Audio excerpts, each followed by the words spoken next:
on arrête de donner le pouvoir à ceux qui le veulent.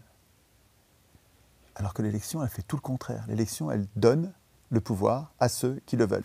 Les plus riches, les sociétés secrètes, les francs-maçons, ce que vous voulez.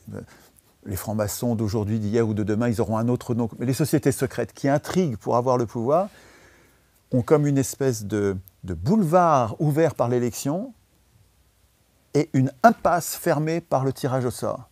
Le tirage au sort va nous protéger des ultra-riches au pouvoir ou des sociétés secrètes au pouvoir. C'est un antidote universel, incorruptible, un antidote infaillible contre les voleurs de pouvoir, les mâles alpha qui veulent tout décider à la place des autres. Alors que l'élection fait tout le contraire.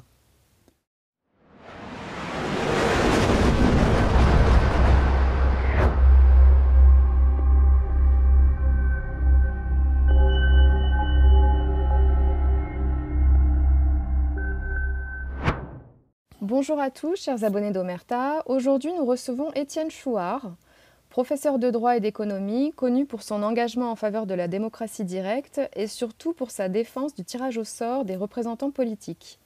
Depuis le référendum de 2005, il s'est imposé comme une voix critique du système électoral qu'il considère comme profondément oligarchique. Vous avez écrit, Monsieur Chouard, « Notre cause commune, instituer nous-mêmes la puissance politique qui nous manque », et aussi le livre « Écrire nous-mêmes la Constitution, exercice d'entraînement pour préparer un processus constituant populaire ». Dans cette interview, on va revenir avec vous sur les fondements du tirage au sort, ce que vous appelez la cause des causes, et on va aborder aussi surtout les principales objections que l'on peut faire sur le tirage au sort. On va faire ça suite à votre passage sur GPTV avec Mike Borowski, où vous aviez réalisé le procès de l'élection. Donc, est-ce que, pour commencer, vous pourriez revenir un petit peu sur le tirage au sort? Oui. Merci de votre invitation. Je commence par ça, je vais répondre à votre question après, mais pour que notre émancipation démocratique, pour le fait que notre puissance politique puisse enfin advenir, votre rôle, à vous les médias alternatifs, qui êtes ce que j'appelle et ce qu'on appelait pendant la Révolution française les sentinelles du peuple. Le fait que vous commenciez à intégrer l'idée constituante, que vous abandonniez un peu les sujets législatifs qui sont traités par les médias mainstream, et que vous singez un peu, pour l'instant, en disant la vérité au lieu de dire le mensonge, qui est considérable, mais qui est encore sur le même registre du législatif, et qui nous laisse en prison, en fait, parce que nous sommes dans une prison politique, nous sommes des prisonniers politiques. Nous avons été enfermés par nos élus dans une impuissance politique. Et la priorité, à mon point de vue, devrait être notre évasion de cette prison politique. Et quand on se contente de parler des sujets législatifs, c'est-à-dire de tous les sujets qu'on entend débattre à la télévision, on reste dans la prison. On débat de ce qu'il faudrait faire sans avoir rien le droit de faire, en étant traités comme des enfants, en ayant le rang dégradant d'électeurs, en acceptant une soumission totale à nos élus, nos représentants.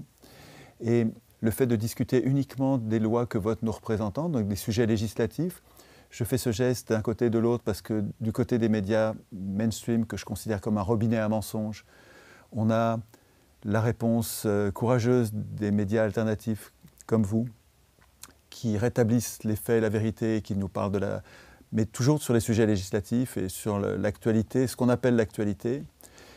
Les uns mentent, les autres rétablissent la vérité. Mais en fait, pour l'instant, et c'est ça qui est en train de changer, et vraiment je vous remercie, pour l'instant, les médias alternatifs ne traitent que les sujets législatifs. Et même quand ils me reçoivent, pendant qu'ils me reçoivent, on parle des sujets constituants, mais ensuite, dès que je suis parti, vous recommencez à parler des sujets législatifs.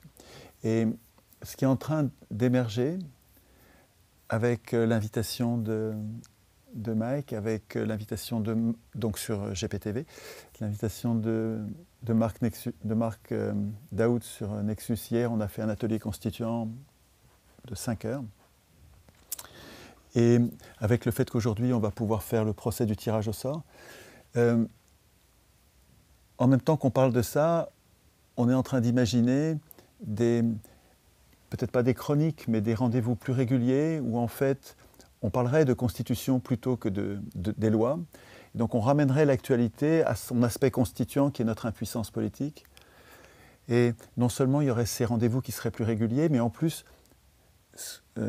idéalement, je me dis, si vous, les journalistes, les vrais journalistes, pour moi les mainstream sont des faux journalistes, mais si vous, les vrais journalistes, vous commencez à intégrer dans votre pensée à vous, il ne s'agit pas de remplacer votre pensée par une autre, mais d'intégrer l'aspect émancipation populaire par une auto-institution de la société, c'est-à-dire si dans votre esprit vous commencez à penser en souverain, comme nous devrions tous faire, vous avez c'est une responsabilité, c'est un rôle dans la mutation, la transformation, parce que vous allez donner l'exemple en fait. En pensant en souverain, vous allez inciter les électeurs enfants, les électeurs humiliés par la procédure de l'élection, vous allez les aider par votre exemple à nous transformer en citoyens, c'est-à-dire en adultes, c'est-à-dire en constituants. Et donc je vous remercie pour votre invitation. Et toutes les nuits, j'ai plein d'idées de co-travail, de co-transformation entre les médias alternatifs qui se donneraient l'exemple mutuellement et qui s'entraîneraient mutuellement. Vous parleriez les uns des autres de ce que vous avez fait sur le plan constituant, entraînant ainsi enfin une prise de conscience constituante massive qui va, elle, permettre j'allais dire la révolution, mais ce n'est pas la révolution, parce qu'une révolution, on revient au point de départ, ça va entraîner une grande évolution démocratique. À mon avis, ce dont on va parler là, c'est-à-dire remplacer, il ne faut pas que je dise de gros mots, cette épouvantable procédure de l'élection qui est littéralement antidémocratique, qui nous tient à l'écart de toute décision politique, la remplacer par le tirage au sort, à mon avis, c'est la meilleure idée du monde. C'est tous les sujets dont vous parlez tous les jours, les sujets législatifs, là, toutes les injustices, toutes les cruautés, les guerres, les pauvretés, l'austérité, tout ça va être bouleversé par une société qui aura su détester l'élection et aimer le tirage au sort. Alors, avec Mike, on a, et je vous conseille tous d'aller voir ça parce que c'était bien, il m'a donné le temps d'en parler comme il faut, et je pense que tous les humains, pas seulement les Français, hein, devraient s'approprier ce chantier intellectuel. Et en fait, j'ai fait le procès de l'élection, ce que j'appelle le procès de l'élection, le procès citoyen, le nécessaire procès citoyen de l'élection.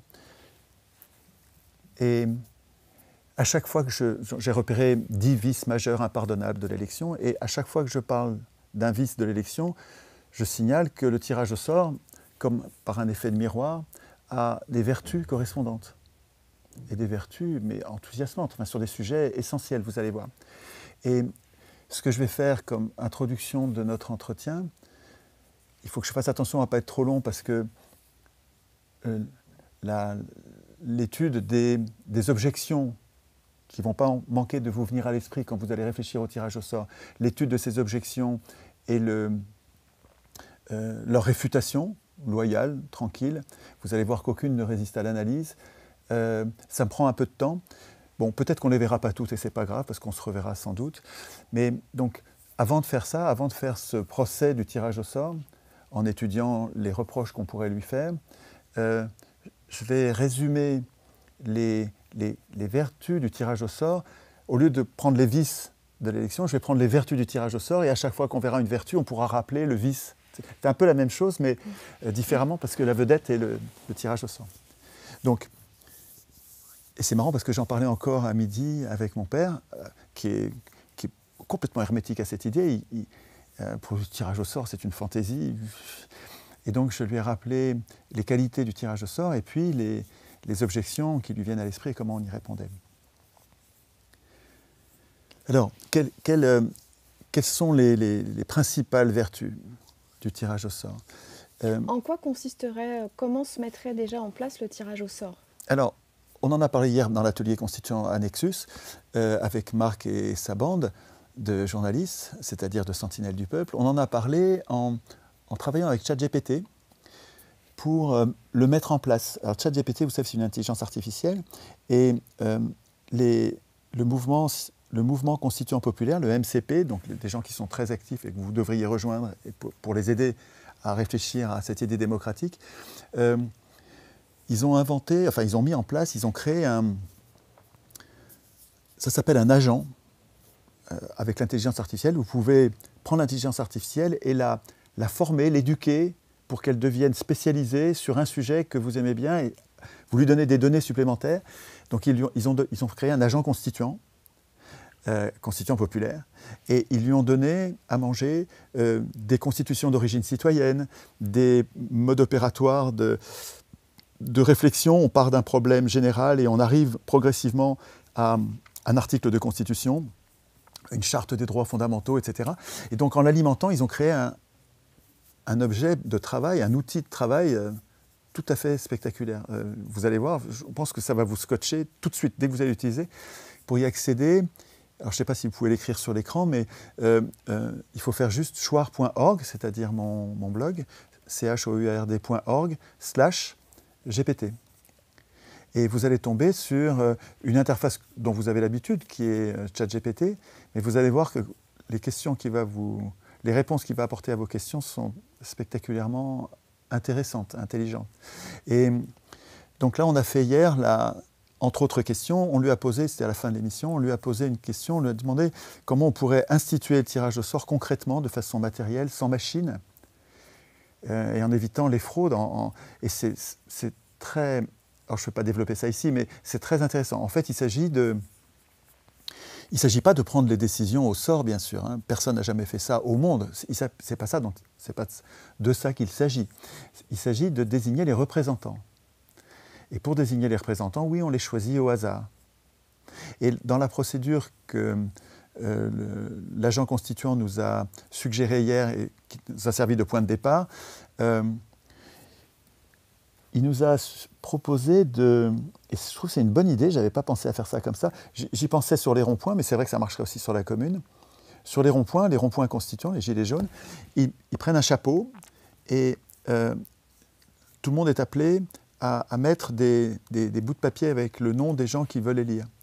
Et c'est parmi ces gens-là qu'on tire au sort. Donc on prend un papier dans le chapeau et c'est lui qui va être notre représentant. On en prend 3 ou 4 si on veut 3 ou 4 représentants. Et l'idée là pour tirer au sort, ça pourrait être d'imprimer les numéros d'INSEE, donc qui sont nos identifiants en France, les numéros d'INSEE de tous les électeurs et même plus que tous les inscrits, peut-être même tous les individus. Même il n'y a pas de raison d'exiger l'inscription comme aujourd'hui. On les imprime sur des bouts de papier, publiquement, hein, l'impression se fait publiquement, on a la liste sur écran qui est open source, qui est contrôlable, et l'impression sur papier se fait, on peut la contrôler en même temps que ça s'imprime. Et ensuite, on tire au sort, alors on peut faire prendre un enfant par exemple, un petit enfant vient prendre les papiers, le nombre de papiers dont on a besoin pour tirer au sort. Donc il s'agit de tirer au sort, ça pourrait être comme au loto, une boule avec des... Mais l'idée des papiers sur lesquels il y a des numéros d'INSEE, simplifie des problèmes qui se posent avec la boule, parce qu'on ne peut pas avoir des numéros d'INSEE sur les boules. Bref. Je vais commencer par les qualités les plus importantes. Il faut que j'aille vite pour garder de la place pour le procès après. Mais comme introduction, une des 2 ou 3 principales vertus du tirage au sort, c'est qu'en désignant nos représentants comme ça, on va composer une assemblée qui nous ressemble. Vous avez sûrement deviné à 1000 occasions que l'Assemblée nationale et le Sénat ne nous ressemblent pas. Ils ne nous ressemblent quasiment en rien. Alors qu'avec le tirage au sort, à condition de réunir suffisamment de personnes pour atteindre un nombre important qui s'appelle l'échantillon représentatif, et qui est un concept moderne nouveau que les anciens, Platon, Aristote, Montesquieu, Rousseau, tous ces gens-là n'avaient pas ce concept-là. On ne savait pas qu'en tirant au sort, si on tirait au sort suffisamment de personnes, on allait avoir rigoureusement la proportion d'hommes et de femmes. Ça, on n'a pas besoin d'atteindre. Pour la France, c'est 1000 personnes. L'échantillon représente un peu plus de 1000 pour avoir un échantillon qu'on appelle représentatif. Il n'y a pas besoin d'avoir 1000 personnes pour avoir la moitié d'hommes et la moitié de femmes. Mais dans l'échantillon, ça vous donne une idée de ce qu'on cherche à obtenir. Si la société qu'on cherche à représenter fait la moitié d'hommes et la moitié de femmes, on veut que dans l'échantillon représentatif, dans l'assemblée qui nous ressemble, on veut qu'il y ait à peu près, s'il y a un homme de plus ou une femme de plus, on s'en fiche, hein, mais une proportion loyale correspondante à la société qu'on représente.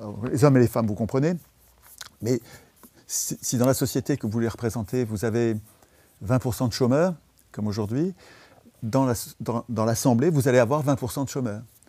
Si vous avez dans la société que vous voulez représenter, la France par exemple, mais c'est comme ça dans tous les pays du monde, hein, si vous avez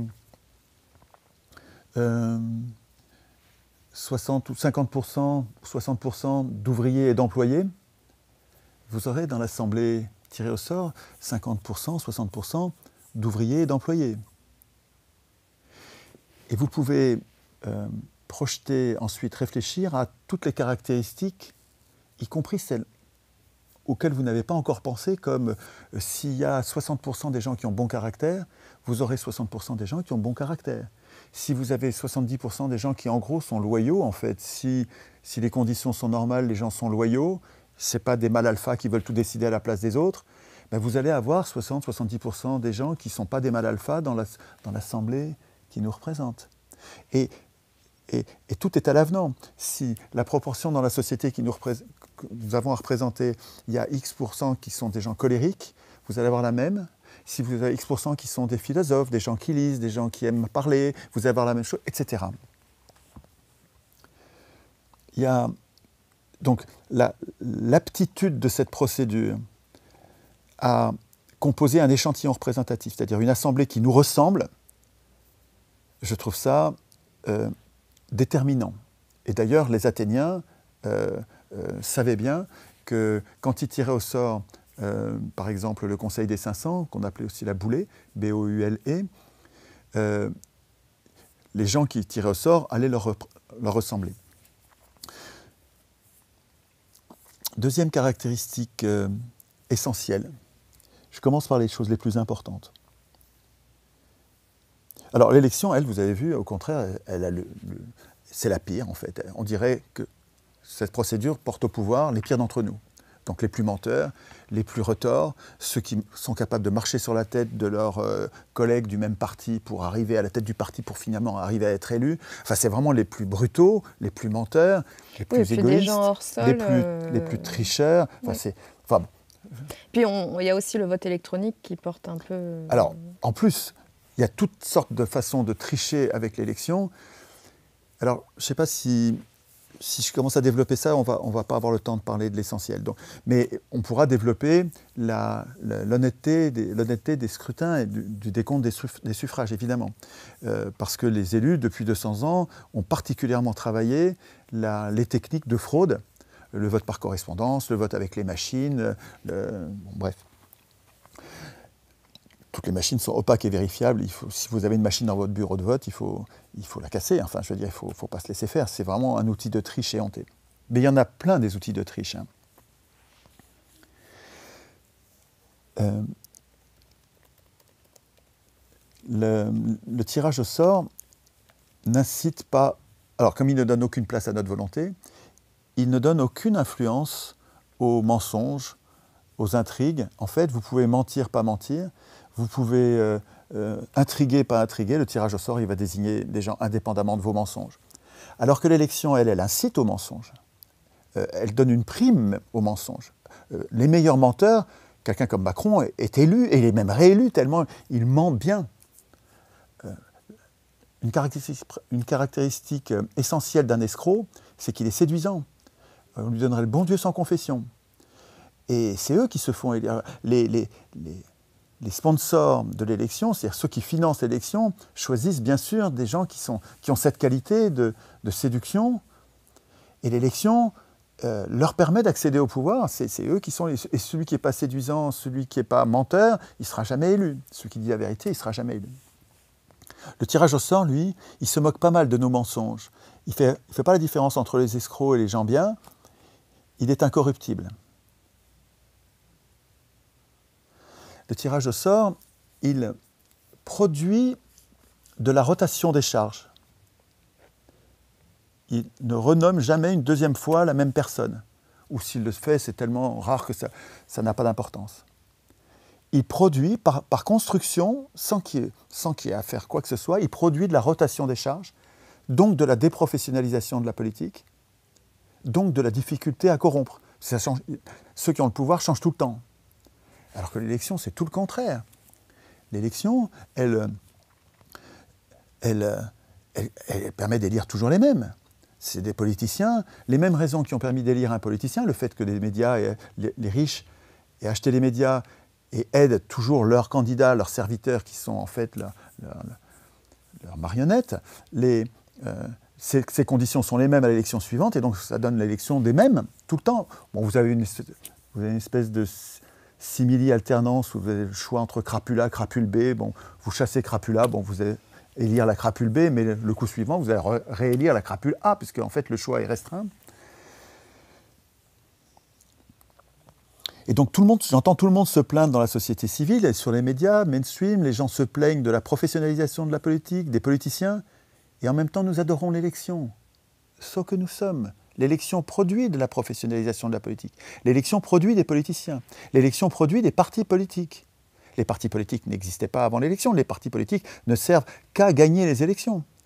Quand on choisit le tirage au sort, on produit de l'amateurisme politique, de la déprofessionnalisation, donc une difficulté à corrompre et la disparition des partis sans qu'il y ait besoin de les interdire. Ils vont disparaître parce qu'ils ne servent plus à rien. Alors, je garde le meilleur pour la fin de cette introduction. Oui. Excusez-moi, c'est un peu long, mais il y a tellement de choses à dire.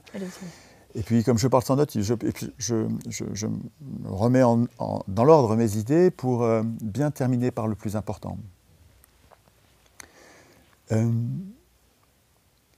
Le tirage au sort, et je crois que c'est sa vertu cardinale, la plus importante, il coupe la voie, il coupe l'accès au pouvoir. L'autoroute du pouvoir est coupée pour ceux qui veulent le pouvoir. On arrête de donner le pouvoir à ceux qui le veulent. Alors que l'élection, elle fait tout le contraire. L'élection, elle donne le pouvoir à ceux qui le veulent. Les plus riches, les sociétés secrètes, les francs-maçons, ce que vous voulez. Les francs-maçons d'aujourd'hui, d'hier ou de demain, ils auront un autre nom. Mais les sociétés secrètes qui intriguent pour avoir le pouvoir ont comme une espèce de boulevard ouvert par l'élection et une impasse fermée par le tirage au sort. Le tirage au sort va nous protéger des ultra-riches au pouvoir ou des sociétés secrètes au pouvoir. C'est un antidote universel, incorruptible, un antidote infaillible contre les voleurs de pouvoir, les mâles alpha qui veulent tout décider à la place des autres. Alors que l'élection fait tout le contraire. Donc en fait, le tirage au sort, et ça je crois que c'est vraiment l'essentiel, parce que c'est vraiment la vertu essentielle. Parce que si on parle de capitalisme, les marxistes parlent de capitalisme comme si le capitalisme, donc l'accumulation sans limite du capital, venait de notre façon d'organiser la production, de la propriété privée des moyens de production qui permet aux propriétaires d'extorquer la plus-value à ceux qui travaillent. Et moi je pense qu'ils se trompent, c'est très immodeste, mais en même temps c'est un chantier intellectuel, faites-vous votre propre opinion.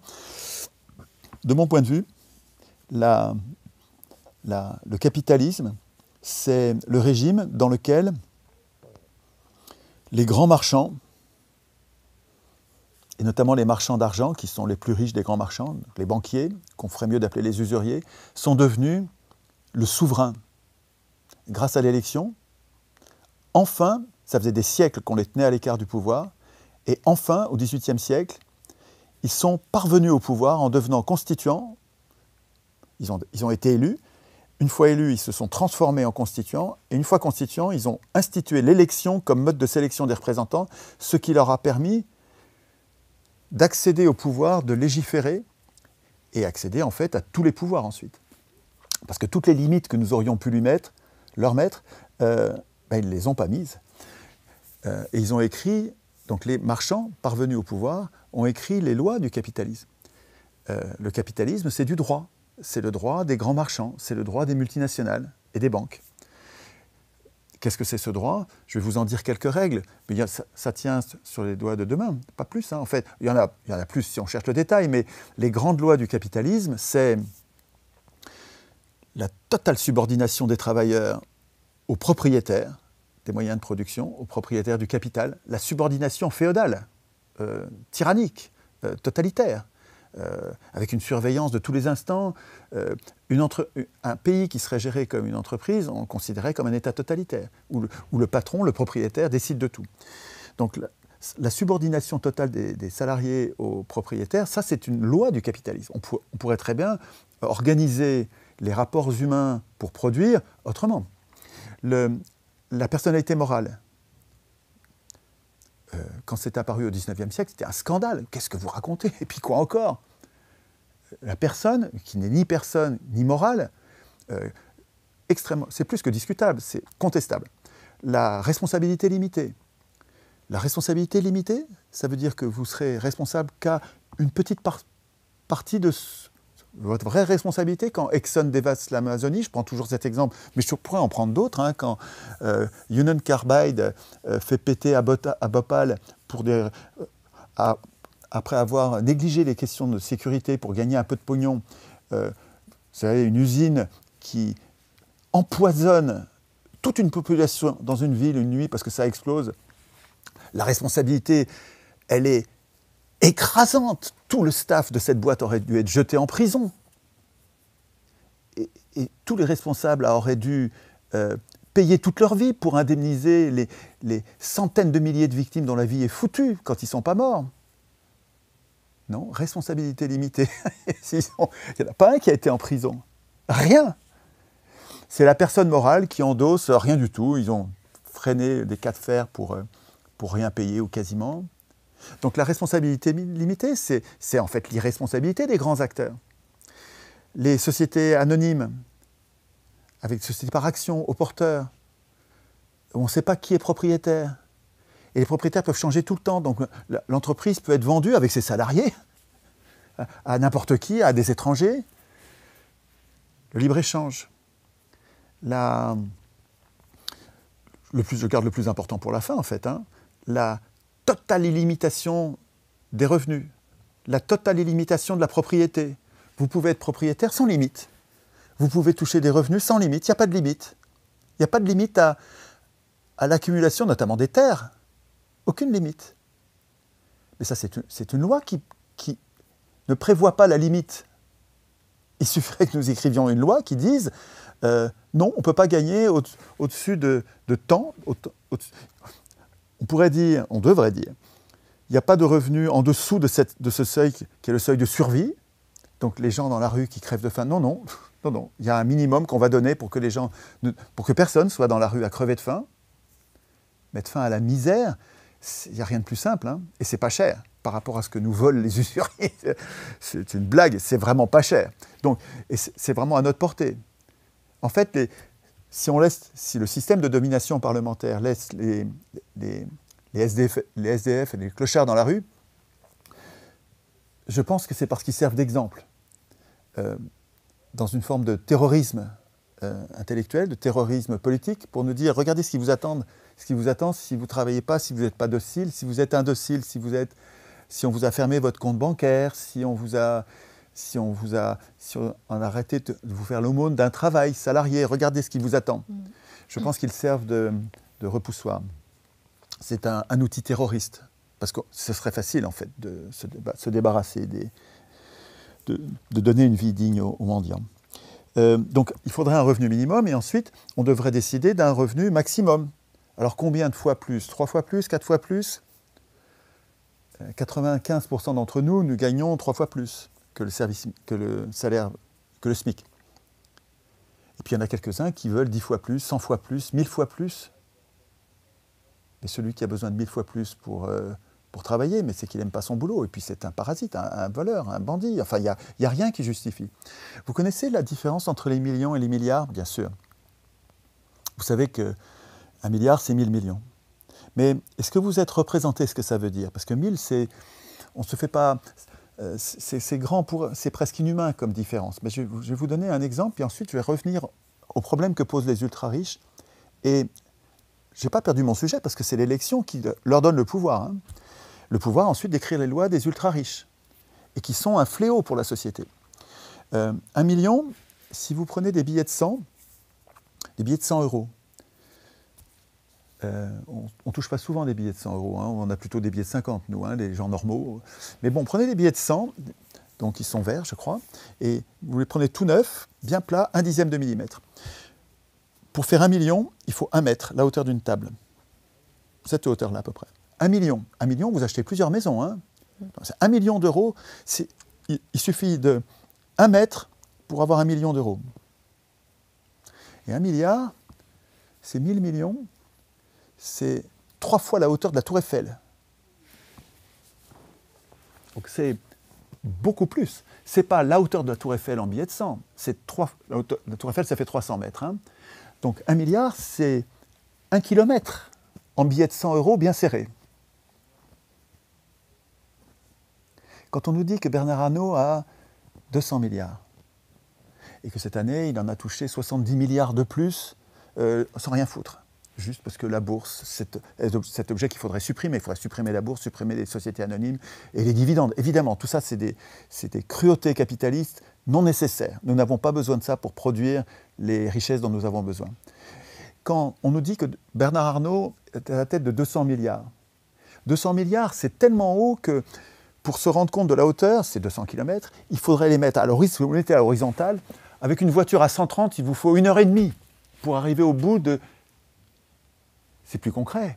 C'est des billets de 100 serrés pendant 1h30 à 130. Réfléchissez à ça. Quand vous donnez 1 milliard de plus, 3 fois la hauteur de la Tour Eiffel, à un gars comme ça, ou 2, ou 3, ou 4 milliards, quand vous lui donnez, quand il gagne, quand il vole à la société, 2, 3, 4 milliards de plus, ces milliards sont perdus pour la société. La société ne les reverra jamais. Pourquoi? Parce que ce gars-là, il est déjà tellement riche qu'il a toutes les maisons.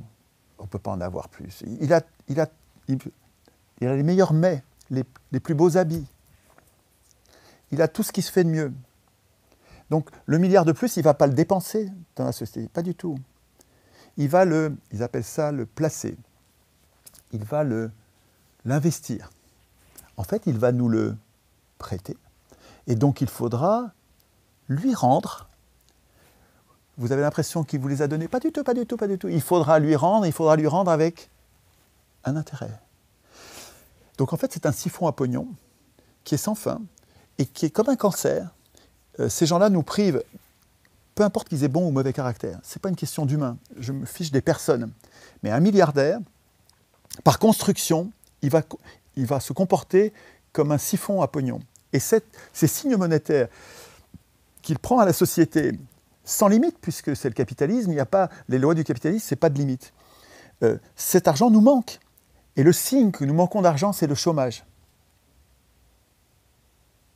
Bref, il y a un vrai enjeu à retirer à ces gens-là la possibilité d'exister. Je ne dis pas qu'il faut les tuer, je dis qu'il faut qu'ils ne puissent pas être aussi riches. Donc, dans une constitution d'origine citoyenne, on prévoirait un revenu minimum, parce qu'on veut pas de misère, c'est une honte pour nous qui est une misère pareille, et on va prévoir un revenu maximum, et qu'on va mettre à... Bon, 3, vous allez tempêter, alors que vous n'allez jamais gagner 3 fois le SMIC. Disons 10. 10, vous allez protester, parce que vous imaginez qu'un jour, vous allez gagner 10 fois le SMIC. Vous allez gagner 30 000 euros par an, par mois? Mais qu'est-ce que je dis? Le SMIC, c'est 1 500. Donc vous allez gagner 15 000 euros par mois? Vous croyez vraiment que vous allez arriver à gagner un jour 15 000 euros par mois? Réfléchissez. Si vous mettez la limite à 10, vous n'êtes pas concerné. en fait, vous allez empêcher les trop grandes fortunes. Et donc, J'ai vu que Léa Salamé gagnait 26 000 euros par mois, je crois, pour le... Alors voilà, il y a peut-être les principaux serviteurs du pouvoir, les principaux laquais, les principaux complices du système d'exploitation parlementaire gagnent des sommes comme ça. Mais est-ce que ce qu'ils gagnent est à hauteur de leur utilité pour le bien commun? Pas du tout. Ces gens-là servent les milliardaires dont on parlait tout à l'heure. Mais tous ces gens-là sont des ennemis du peuple, quel que soit leur caractère.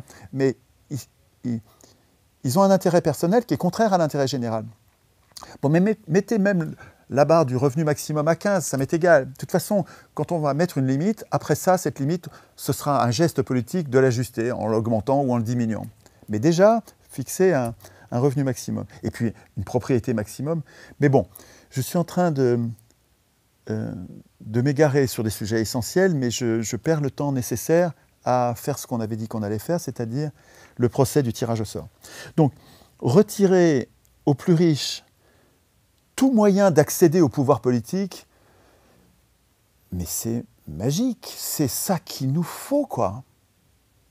Et quand vous regardez, bon ça c'est théorique, vous avez décrit 2 livres tout à l'heure, mon petit livre blanc qui s'appelle Notre cause commune. Notre cause commune, ça n'est pas, vous disiez, le tirage au sort, c'est pas ça. Hein. Pour moi, notre cause commune, c'est...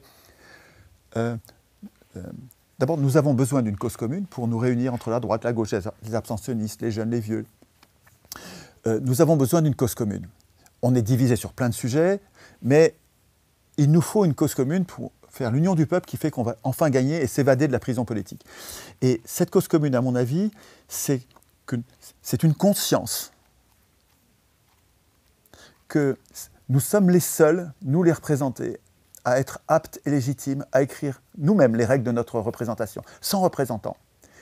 Notre cause commune, c'est d'avoir compris qu'il ne faut pas élire l'Assemblée constituante. Jamais de la vie. Au moment où on élit l'Assemblée constituante, c'est cuit. Tout le reste va venir. Le capitalisme. Le capitalisme.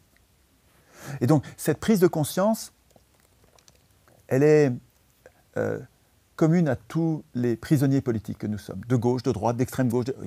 Je dis extrême, il faut mettre des guillemets parce qu'il n'y a rien d'extrême dans nos partis. Hein. Ni à gauche ni à droite, ils ne sont pas extrémistes. Hein. Les extrêmes, regardez ce qui se passait dans les années 30. Là, vous allez voir les SA qui défilaient en rang par 4 dans les rues, armes au poing, puis qui allaient zigouiller physiquement les maires des communes. Non, aujourd'hui, on n'a pas d'extrême. L'extrême, c'est une insulte pour nous empêcher de penser, pour nous hystériser, nous énerver, nous remplir d'émotions et nous empêcher de penser. En tout cas, entre tous les humains qui réfléchissent à la politique, nous avons besoin d'une cause commune, et je pense que cette cause commune, c'est d'être dans une prison politique dont il est urgent de s'échapper. Et en fait, on a décrit la même chose que dans le procès de l'élection, mais avec les vertus que ce soit les vices de l'élection, c'est les vertus du tirage au sort. Et c'est la première fois que j'utilise ce mot avec vous, et je crois que c'est une trouvaille de faire le procès du tirage au sort. C'est-à-dire qu'en fait, les 2 procédures mériteraient d'être loyalement examinées en cherchant ce qui ne va pas. Et j'ai fait le tour, donc ça fait 20 ans que je travaille là-dessus, et donc j'ai fait le tour des principales objections, des objections les plus courantes. J'en ai trouvé une trentaine, je ne suis pas sûr qu'en 3/4 d'heure, on arrive à les examiner.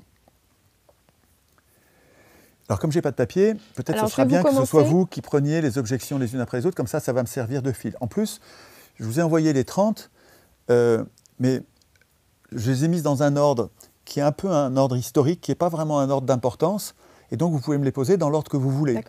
Donc les objections qui vous semblent les plus pertinentes, il me semble que les 2-3 premières, elles sont importantes, et elles reviennent vraiment très souvent, donc on peut les traiter en premier. Mais si vous voulez les traiter dans un ordre différent, ça m'est égal. Essayez de mettre les plus importantes au début, de votre point de vue, de façon à ce que, au bout de 3/4 d'heure, quand ce sera le moment de s'interrompre et de se dire... On se donne rendez-vous peut-être la semaine prochaine ou la semaine d'après. Première objection contre une assemblée constituante tirée au sort, c'est le trucage. On pourrait dire que des gens mal intentionnés finiront bien un jour par réussir à truquer le système. Alors c'est marrant de mettre celle-là en plus importante parce que elle me paraît presque anecdotique, celle-là, tellement elle est peu spécifique. Parce que le risque de trucage, le risque de fraude, il n'est pas du tout spécifique au tirage au sort. L'élection est déjà totalement corrompue, truquée à tous les niveaux.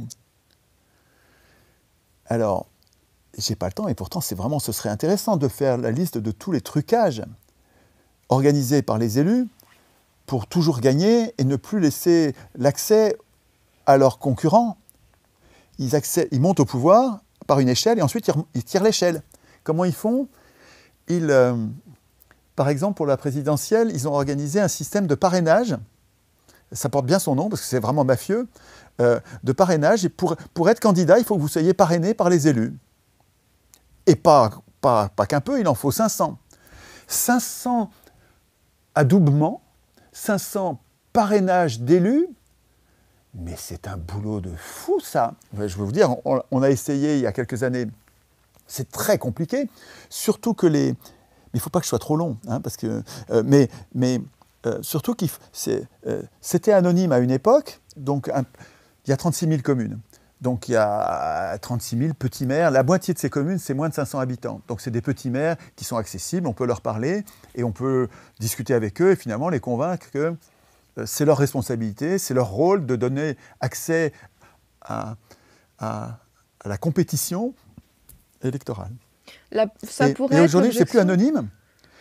Et donc ces gens-là dépendent, excusez-moi, je vous ai interrompu, mais ces gens-là dépendent pour leurs subventions des élus supérieurs qui sont les parrains, quoi, des parrains, hein, qui sont au département, dans la région, et qui leur disent, les mandarins du PS, de l'UMP, que sais-je, hein, qui leur disent attends, mais toi, tu ne donnes pas ta voix à tel ou tel petit candidat, sinon tu n'as plus tes subventions.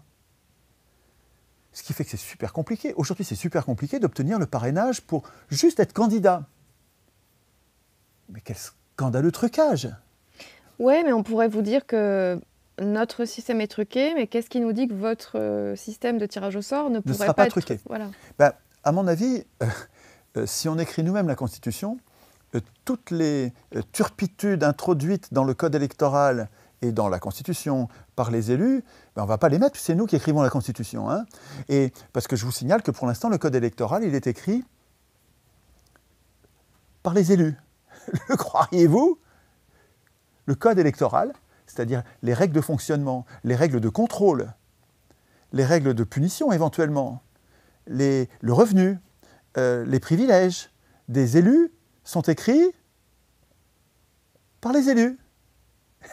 Bon. Alors, deuxième objection, justement, c'est une bonne transition. Ceci dit, juste un mot, sur le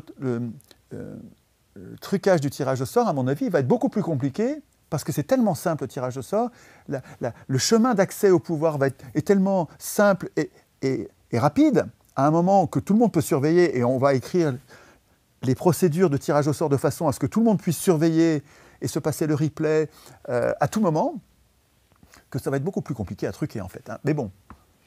Deuxième objection, qu'est-ce que vous dites aux gens qui répondent que le peuple n'est pas compétent pour écrire la Constitution? Alors ça, c'est une objection très courante. Et je vais la regrouper avec 2-3 autres parce que c'est la même idée. On nous dit, quand on dit, mais non, et si on tire au sort nos représentants, on nous dit, bah, vous allez tirer au sort des incompétents. Parce que quand on élit des gens, ils sont compétents. Est-ce que j'ai besoin de vous donner des exemples d'élus qui sont totalement incompétents? Ce n'est pas spécifique au tirage au sort. Les deux procédures vont produire des incompétents. Mais il n'y a pas que le risque de l'incompétence. Il y a aussi le risque de la malhonnêteté. Et si on tire au sort un bandit, mais je vais vous répondre la même chose pour l'élection. Et si on élit un bandit comme Macron ou comme Sarkozy ou comme Hollande, c'est des bandits, hein, c'est des gens qui ont dévasté le pays. Le pays est désindustrialisé. Le pays est dévasté. Ces gens-là ont vendu les biens publics à leurs copains. C'est des bandits, c'est des canailles. C'est l'élection qui les a mis au pouvoir. Et je vais répondre quand même à l'objection, hein, mais je commence par dire que ce n'est pas spécifique. Et si on tire au sort, pas seulement un incompétent qui peut être intelligent mais il ne connaît rien, on peut tirer au sort un abruti fini, quelqu'un qui ne comprend rien à rien. Il n'est pas seulement ignare, mais il est bête. C'est bien que vous ayez cette objection qui vous vienne à l'esprit. C'est normal. À Athènes, ils avaient les mêmes objections. Et donc, si vous réfléchissez, normalement, si vous réfléchissez bien, vous allez avoir ces objections. C'est normal, je les ai eues aussi. Mais quand vous tirez au sort, c'est la même chose que quand vous élisez. Quand vous élisez, le risque d'élire un abruti, quelqu'un qui ne comprend rien à rien, Mais ça existe aussi. Et pour ces 3 objections, un incompétent, un malhonnête, un bandit, un voleur, un menteur ou un abruti, un idiot, il y a des solutions. Il y a des solutions, il y a des correctifs. Nous pouvons, oui, disaient les Athéniens. Oui, on sait qu'on se connaît, nous savons qui nous sommes, nous savons que nous ne sommes pas parfaits, et nous savons que quand nous allons tirer au sort, oui, ce sera peut-être un salaud ou un idiot, ou quelqu'un qui ne connaît pas les sujets dont il est question. On sait ça. Et donc, on va les contrôler. En fait, quand vous pensez au tirage au sort, ça fait 20 ans que je fais des ateliers constituants, je n'ai pas d'exception. Tout le temps, quand vous réfléchissez au tirage au sort, vous autres les humains, que vous soyez jeunes, vieux, manuels, intellectuels, que vous soyez politisés, pas politisés, je vous le dis, je vous signale, l'expérience de 20 ans d'ateliers constituants, c'est que quand vous réfléchissez au tirage au sort, cette objection-là, elle vous vient à l'esprit, et donc vous viennent mécaniquement, aussitôt et systématiquement, la réflexion sur les contrôles. Et donc les Athéniens, ils avaient réfléchi au contrôle, et donc je vais vous dire lesquels ils avaient, et puis on pourrait tout à fait faire les mêmes, mettre en place les mêmes. Les Athéniens contrôlaient les tirés au sort avant le mandat. Donc ça s'appelait la docimasie, c'était comme un examen d'aptitude.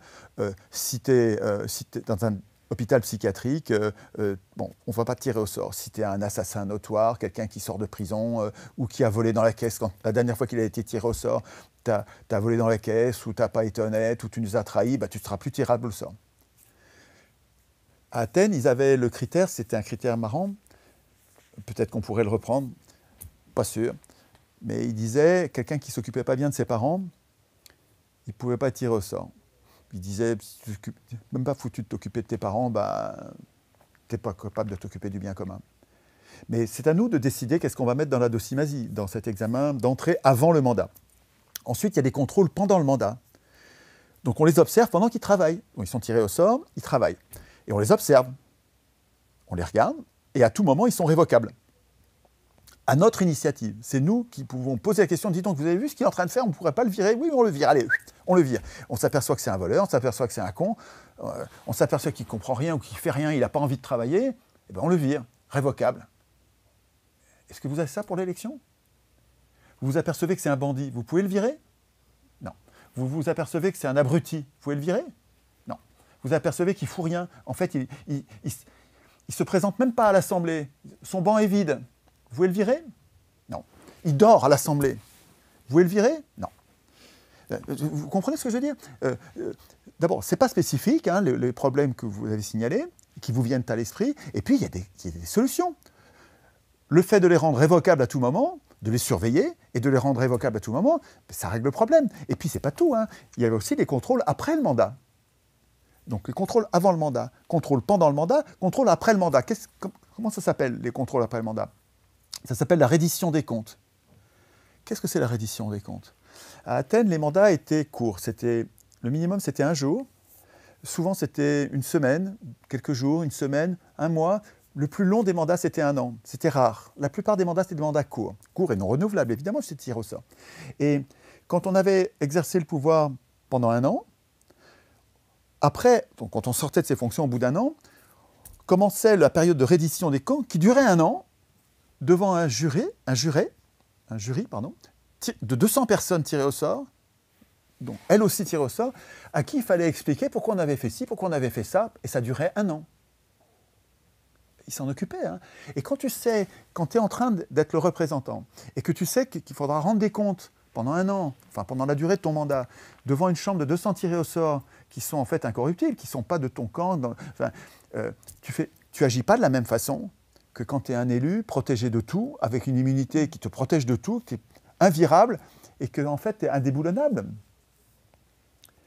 Et quand tu sais que tu votes une loi pour la dégradation des retraites de la population, comme font les élus, 3, 4, 5 fois, ils nous ont dégradé les retraites, et ils ont même désindexé, Macron a désindexé les retraites, c'est-à-dire que les retraites n'évoluent plus en fonction de l'évolution des prix, c'est-à-dire qu'à chaque fois qu'il y a de l'inflation, les retraites diminuent, ce qui est criminel. C'est pas délictuel, c'est criminel, c'est gravissime.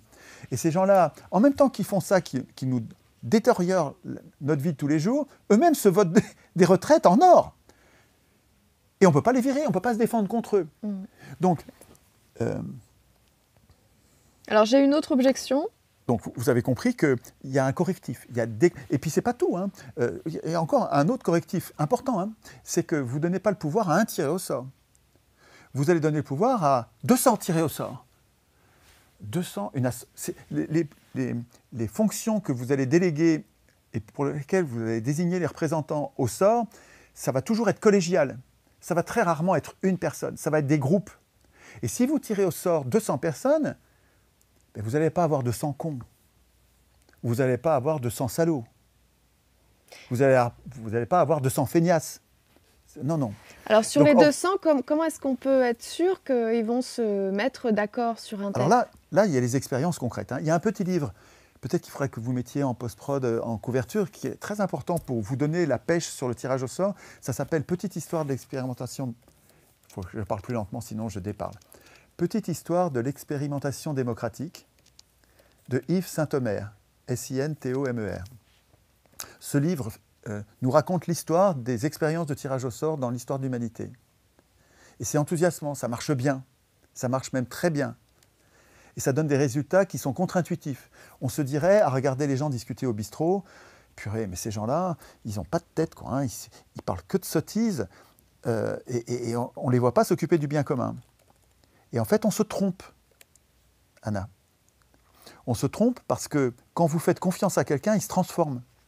L'expérience des gens tirés au sort, comme aux assises, hein, pour juger les gens, pour les peines les plus graves, les crimes, hein, ces gens-là sont tirés au sort. Vous savez que les juges des crimes en France sont tirés au sort. Et donc vous prenez n'importe qui, et on ne peut pas refuser. C'est la corvée. Corvée de juge. Voilà. Cette fois-ci, pendant 1 mois, c'est toi qui vas être juge. Tu ne peux pas refuser. Et ce qu'on observe, c'est que les gens travaillent, ils prennent très au sérieux, ils éteignent la télé, ils se mettent à bouquiner, ils se parlent entre eux, ils discutent très sérieusement. En fait, quand vous faites confiance aux gens, et c'est ça que fait le tirage au sort. Le tirage au sort, il vient nous chercher chez nous, il fait « arrête de t'occuper de tes affaires et viens t'occuper du bien commun, on te fait confiance, tu vois, ça va bien se passer. » Et tu regardes, on te met dans un groupe de personnes qui te donnent l'exemple de la réflexion autour du bien commun, et par mimétisme, tu te mets à réfléchir au bien commun. Et les expériences de tirage au sort montrent que nous nous transformons en bien. Et on s'améliore. Qu'est-ce qui nous dit que les tirés au sort ne vont pas subir des pressions extérieures comme les politiques Alors, voilà, vous avez commencé à répondre. C'est-à-dire que vous allez voir que souvent, l'objection qu'on fait au tirage au sort, elle n'est pas spécifique au tirage au sort, et donc, elle n'est pas recevable pour choisir l'un plutôt que l'autre, puisque les deux présentent le même défaut. Sauf que vous allez voir que le tirage au sort a des avantages. Vous me disiez, et si les tirés au sort subissaient des influences, des pressions, des menaces, mais surtout de la corruption. Mais comment? Vous pensez que les élus ne font pas l'objet de pression? De corruption? Mais enfin, le lobbying, l'aide à la campagne électorale, l'aide à gagner, qui rend débiteur l'élu par rapport à son sponsor, et qui donc en fait le serviteur. Mais ça, c'est propre à l'élection, vous n'avez pas ça pour le tirage au sort. Mais effectivement, après, une fois tiré au sort, il pourra faire l'objet de pression, ou d'influence, mais ces influences, elles sont beaucoup plus difficiles à exercer avec quelqu'un qui change tout le temps. Si le mandat il dure 1 semaine, mais le temps de l'approcher, déjà, c'est plus le même. C'est plus difficile de corrompre quelqu'un qui change tout le temps, qui est imprévisible, il n'est pas candidat, on ne peut pas le voir venir avec une candidature, il apparaît, ça y est, c'est lui. C'est beaucoup plus difficile à corrompre que quelqu'un dont on connaît la carrière, c'est toujours le même, il est toujours élu. Là, vous avez une rotation des charges, un turnover qui fait que la corruption, oui, peut-être qu'elle existera, mais elle sera compliquée. C'est pas tout, Anna. La corruption, en fait, vous pouvez vous en protéger par une façon de faire qui s'appelle le conclave. Bon, c'est un mot qui était utilisé pour les assemblées religieuses, hein, quand on nomme le pape, l'assemblée des évêques ou des archevêques, je ne sais plus, je m'en fous, enfin, peu importe, les grands cadres, les cadres supérieurs de l'Église qui doivent nommer le grand patron de l'Église, se réunissaient en conclave, c'est-à-dire en assemblée coupée de toute de tout contact avec l'extérieur. Le conclave, ça veut dire qu'on se met à huis clos. Et on pourrait très bien, pour les sujets sur lesquels on sent qu'il y a un risque d'influence, un risque de pression, eh ben vous allez bosser sur un sujet, le sujet de la loi sur l'euthanasie. Je ne sais pas si les influences vont être risquées, mais c'est au législateur de décider si l'assemblée ad hoc qui est tirée au sort pour discuter du sujet est à mettre en conclave, c'est-à-dire à huis clos ou pas. Mais quand vous la mettez à huis clos, pendant une semaine, on va les payer, on va les nourrir, on va s'occuper d'eux pour qu'ils soient pas mal, quoi, hein. Mais ils ne pourront avoir aucun contact, ni téléphonique, ni physique, avec l'extérieur pendant les quelques jours ou la semaine où ils vont bosser sur un sujet. Et ça, on peut le faire aussi bien avec l'élection, hein. Mais simplement, on n'y pense pas avec l'élection, parce que quand vous mettez en place l'élection, c'est une procédure par construction, par définition aristocratique, et donc vous faites confiance à celui que vous avez élu, et donc vous ne pensez pas à tous ces contrôles. On lui fait confiance, on va le laisser bosser, et puis on contrôlera à la fin peut-être. Alors qu'avec le tirage au sort, vous viennent à l'esprit plein de contrôles et de correctifs à toutes les corruptions et tous les vices qui pourraient survenir. Alors, autre objection qu'on pourrait vous faire, vous parlez souvent d'Athènes, mais à Athènes, les citoyens ont été déçus de la Constitution après l'avoir exercée un certain temps. Pourquoi est-ce que ce ne serait pas le cas également pour le tirage au sort? Alors, ça c'était une objection. Il doit y avoir une confusion parce qu'en fait, ce n'était pas à Athènes, puisque à Athènes, la Constitution avait été écrite non pas par les citoyens tirés au sort, mais par un poète c'était Solon, puis ensuite Clisthène. Donc c'est des gens, ce sont des démocrates, donc des gens qui avaient pensé la démocratie et à qui on a fait confiance pour sortir du chaos qui précédait, qui était une tyrannie violente et chaotique. Et on a fait appel à un sauveur. Et coup de peau, ce sauveur a pensé, en fait ils se sont mis à deux, hein, il y a eu 2 temps, et ils ont mis en place une démocratie. Donc, mais l'objection qui était celle que vous citez, c'est que dans l'hypothèse d'une assemblée constituante tirée au sort, si on imagine une assemblée constituante tirée au sort, où donc ce ne sont pas des politiciens qui écrivent pour eux-mêmes, ce sont de simples citoyens qui écrivent pour tous les citoyens, donc on s'est débarrassé du conflit d'intérêts, c'est majeur ça, hein. On s'est débarrassé du conflit d'intérêts où des politiciens écrivent des constitutions. Parce que ce conflit d'intérêts où les hommes au pouvoir écrivent les règles du pouvoir, où des politiciens écrivent les règles de la politique, où en fait des représentants écrivent les règles de la représentation, ils écrivent leur pouvoir à tous les coups et notre absence de pouvoir à tous les coups, ce conflit d'intérêts, il n'existe pas dans l'Assemblée constituante tirée au sort et c'est fondamental. Et l'objection c'est, oui, mais si l'Assemblée constituante tirée au sort produit une constitution qui ne plaît pas à la population, qu'est-ce qu'on fait ? Ce n'est pas l'Assemblée constituante qui décide, c'est pas elle qui vote la Constitution. Elle nous la prépare. L'Assemblée tirée au sort, ce n'est pas elle qui vote la Constitution, elle la prépare. Et ensuite, c'est nous qui la votons. Et ben, si on n'est pas content, on la rejette, et puis l'Assemblée constituante reprend le boulot, en fonction des débats qui auront eu lieu pour savoir qu'est-ce qui ne nous allait pas. Il faut comprendre qu'il y a une grosse différence entre l'élection et le tirage au sort, c'est que la plupart du temps, et ça pourrait changer, c'est à nous de décider, mais la plupart du temps, ce ne sont pas les tirés au sort qui décident. Écoutez bien ça. La plupart du temps, ce ne sont pas les tirés au sort qui décident. La grande différence avec l'élection, c'est que quand on choisit l'élection, en fait, on se prépare à se dépouiller de sa souveraineté et dire, on les élit, ils vont nous aider à préparer les lois, ah bah tiens, ils vont aussi les voter. Mais les élus, ils pourraient aussi bien nous la préparer et puis nous laisser les voter. Ils pourraient, les élus, le Parlement, qu'il soit élu ou tiré au sort, c'est pareil dans les 2 cas. Si c'est nous qui écrivons la Constitution, on pourrait très bien dire, le Parlement, on ne le désigne pas, par élection ou par tirage au sort, pour voter les lois à notre place. On ne le désigne pas pour en faire nos maîtres. On le désigne pour nous aider, pour faire quelque chose qu'on n'a pas envie de faire, on n'a pas le temps de faire. On n'a pas le temps de faire le boulot précieux qu'ils font en commission des lois. Vous avez déjà vu les vidéos de leur travail, c'est vachement bien, le travail parlementaire. Non, je le dis sans rire, je trouve que les parlementaires se donnent un mal. Alors, ils se font tordre le bras par les majorités de crapules, Mais les minoritaires, là, ils donnent un souffle au travail parlementaire de préparation des lois. Quand je regarde les vidéos des commissions parlementaires, c'est très bien. Et à mon avis, la population ne sera pas capable, et elle n'aura pas envie de faire ça.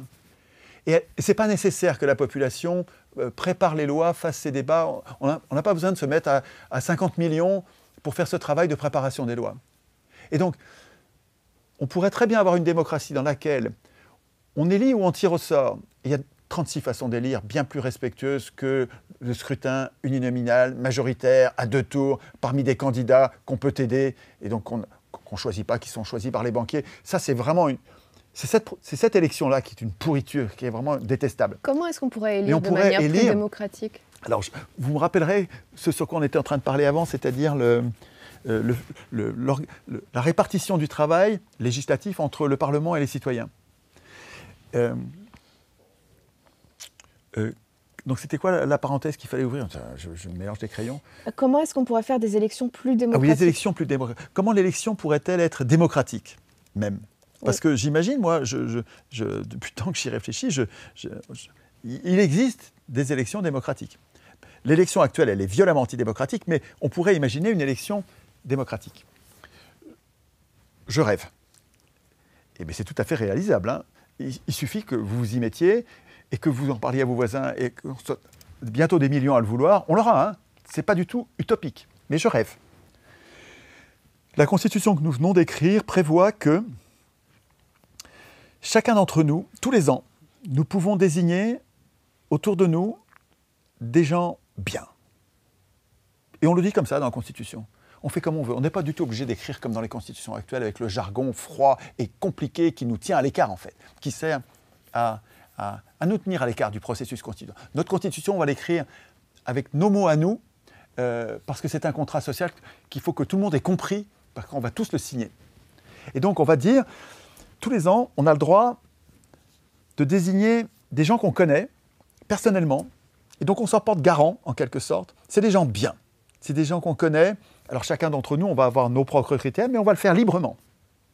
On ne va pas choisir crapule A, crapule B, pas du tout, ça va pas du tout. On va choisir les gens bien autour de nous.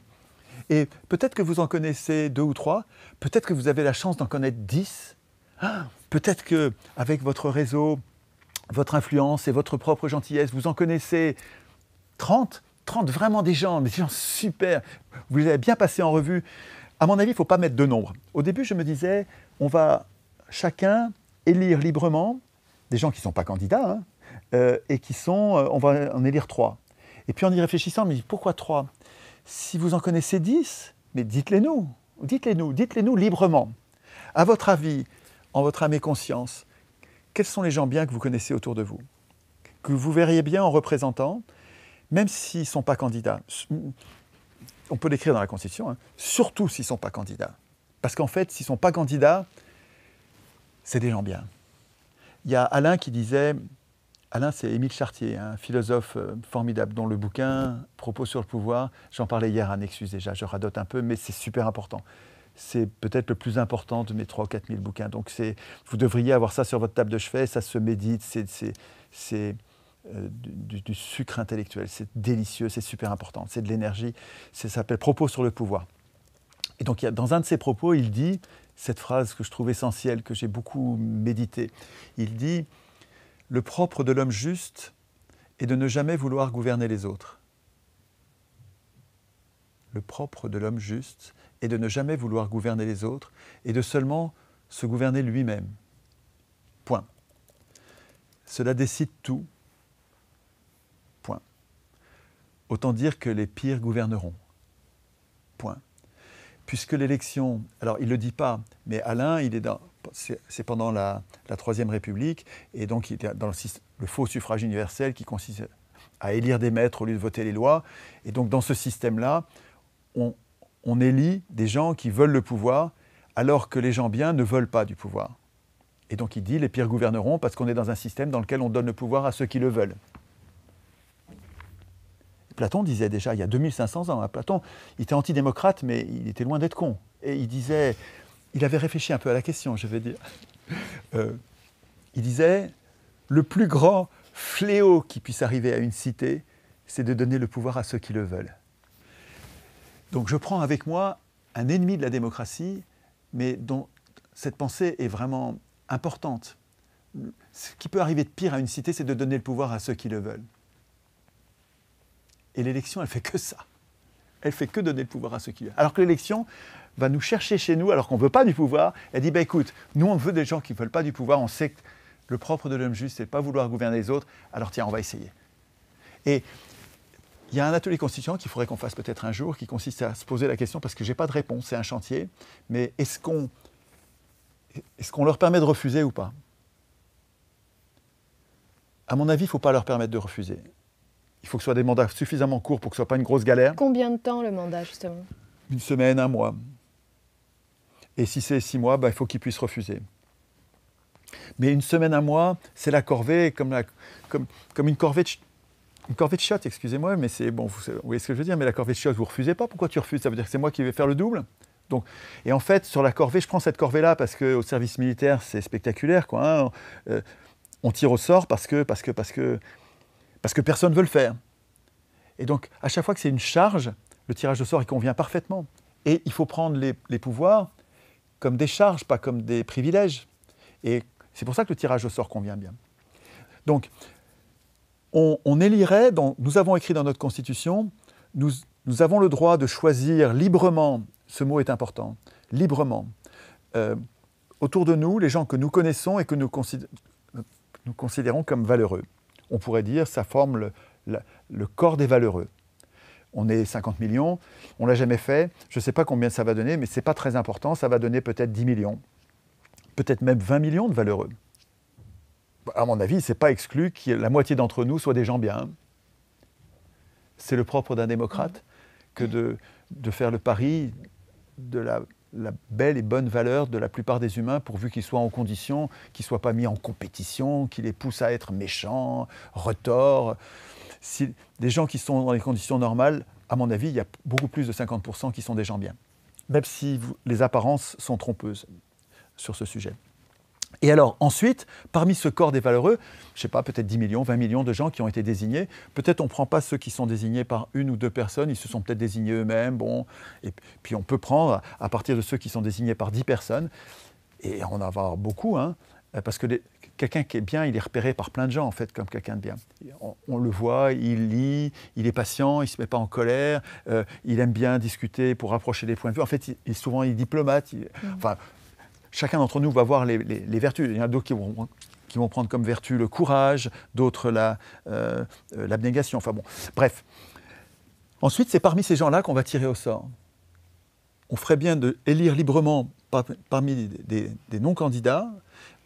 On ferait une chambre des valeureux et c'est dans cette chambre qu'on tirerait au sort. Ça, ce serait vraiment tellement différent du régime actuel. Et j'étais en train de vous dire, et je peux finir rapidement, nous pourrions dire que notre Parlement, qu'il soit élu ou tiré au sort, au lieu de se comporter comme nos maîtres, nous allons écrire dans la Constitution que vous n'êtes pas nos maîtres, vous êtes nos serviteurs, vous allez nous préparer les lois, et ensuite vous allez venir nous les présenter. Et vous allez nous dire les arguments qui vous ont... La majorité des tirés au sort qui voulaient la loi viennent nous dire pourquoi ils voulaient cette loi. La majorité des tirés au sort qui ne voulaient pas de cette loi, qui disaient elle est trop chère, elle est dangereuse, ça ne va pas marcher, viennent nous dire pourquoi ils n'en veulent pas. Et puis, donc, ça fait monter notre niveau sur la loi en question. Ensuite, on les voit se friter, puisque la démocratie, c'est la mise en scène des conflits. Donc, on les voit se disputer, notre niveau continue à monter, et ensuite, c'est nous qui votons. Une démocratie, c'est un régime dans lequel la population, les citoyens, votent les lois. Et on pourrait mettre en tête de la Constitution, là, au lieu de l'article 3, on dirait la souveraineté nationale appartient au peuple, qu'il exerce directement, par référendum, soit d'initiative populaire, soit l'initiative du Parlement. Il y a d'autres objections, vous les verrez vous-même, vous les trouverez sur choir.org, dans le procès de l'élection et dans le dossier tirage au sort. Souvenez-vous qu'il y a sur choir.org, vous pouvez faire /GPT pour avoir un assistant constituant, et vous pouvez faire aussi /agir, choir.org/agir, et vous allez avoir tout ce que vous pouvez faire pour, une fois que vous avez pris conscience, et il y a un compteur à constituant qui s'appelle comptesurmoi.org. Je le cite, c'est super important. Ça vient d'apparaître et ça va nous aider à nous apercevoir qu'on n'est pas 10 000. On est déjà des centaines de milliers, on va bientôt être des millions. Et le fait de savoir qu'on est des millions, vous allez voir, ça va nous donner du courage et on va se transformer. Les médias alternatifs vont nous aider, en fait, vous, les journalistes qui êtes les sentinelles du peuple, en fait, qui nous aidez, qui devriez, qui allez nous aider à nous émanciper, en cessant de parler uniquement des sujets législatifs et en nous apprenant à prendre en main notre destin en devenant constituant, vous allez nous aider à nous émanciper. C'est-à-dire que vous allez trouver votre rôle complet, en fait, et en vous aidant mutuellement les uns les autres. Et juste un message pour ceux qui nous écoutent, les médias alternatifs en question, les sentinelles du peuple ont besoin d'argent. Les associations démocratiques ont besoin d'argent. Alors, ils en ont tellement peu qu'il suffirait d'un peu. Et il faut pas que vous donniez 100 € et puis plus rien. C'est déjà super de donner 100 €. Mais ça va être moins douloureux pour vous et ça va être plus efficace pour les journalistes et pour les associations démocratiques. Il faut que vous cibliez ceux qui veulent vous donner le pouvoir, ceux qui veulent le RIC. Hein. Les autres, en fait, ceux qui veulent gagner les élections, bah, vous faites comme vous voulez, hein, mais à mon avis, c'est de l'énergie perdue, on ne gagnera jamais les élections. Mais par contre, si vous voulez aider les démocrates à faire grandir cette idée de démocratie, il faut leur donner 1 € par mois. Mais par mois. Parce que vous allez dire, 1 € quand même, c'est pas beaucoup. Vous n'allez pas vous ruiner à donner 10 fois 1 € à 10 groupes valeureux qui se donnent du mal pour que vous récupériez le pouvoir. Mais par contre, 7 € par mois, si vous êtes 1000 à leur donner, et ça c'est facile à atteindre, hein, si vous êtes 1000 à leur donner, vraiment vous leur donnez des ailes à ces groupes et à ces journalistes. Donc, donnez plutôt de façon récurrente des petites sommes à plusieurs associations ou plusieurs journalistes, plusieurs médias, plutôt que de donner une grosse somme et plus rien. Vous aiderez beaucoup plus les démocrates à participer à l'émancipation. En tout cas, merci à Omerta de ce que vous faites. Merci à vous d'avoir été avec nous et puis on se retrouvera sûrement bientôt pour une suite. Oui, pour une suite ensemble. Des ateliers constituants. Exactement. Merci beaucoup. Le procès. Merci à vous.